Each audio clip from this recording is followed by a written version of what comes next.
দাদাগিরি আর মানবে না। আমরা বলেছি ভারতের সাথে আমরা সম্পর্ক চাই, কিন্তু সেই সম্পর্ক হতে হবে ন্যায্যতার ভিত্তিতে।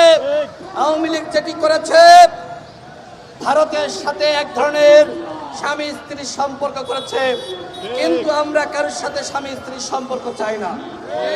আমরা চাই মর্যাদার সম্পর্ক।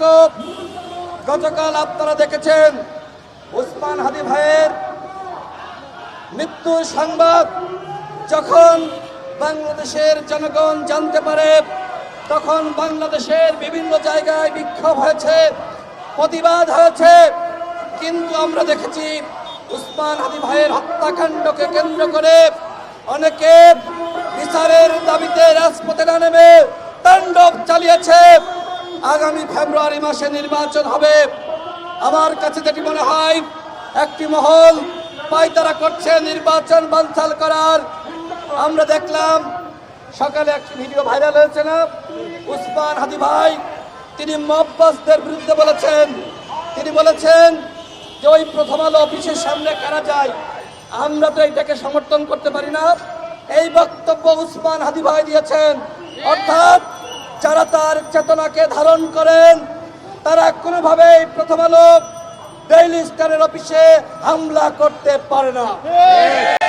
আমরা মনে করি বিপ্লবী ছাত্র জনতা এই হামলা করে নাই, এই হামলা করেছে দুর্বৃত্তরা, যারা নির্বাচন বানচাল চায়, বাংলাদেশ এগিয়ে যাক। যারা এটি সহ্য করতে পারে না তারা চক্রান্ত শুরু করেছে।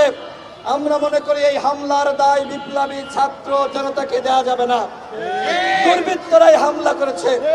ওসমান হাদি ভাই আমাদেরকে নিয়মতান্ত্রিক আন্দোলন শিখিয়েছেন।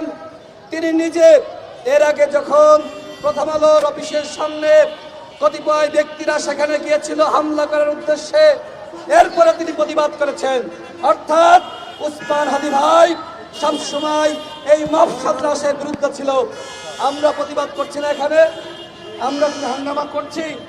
আমরা বিচার চাই এবং বিচার হতে হবে। ওই খুনিরা ভারতে পালিয়ে গেছে, ওদেরকে অবশ্যই বাংলাদেশে ফেরত আনতে হবে। যদি ওদেরকে এই সরকার ফেরত আনতে না পারে, এই স্বরাষ্ট্র উপদেষ্টাকে আমরা চেয়ারে রাখবো না। এই স্বরাষ্ট্র উপদেষ্টাকে চেয়ারে রেখে কোনোভাবে এই সুষ্ঠু নির্বাচন সম্ভবপর নয়। সুতরাং ওসমান হাদি ভাইকে যে হত্যা করা হয়েছে, এর দায় নিয়ে আইন শৃঙ্খলা পরিস্থিতি এখনো পর্যন্ত স্বাভাবিক করতে পারে নাই।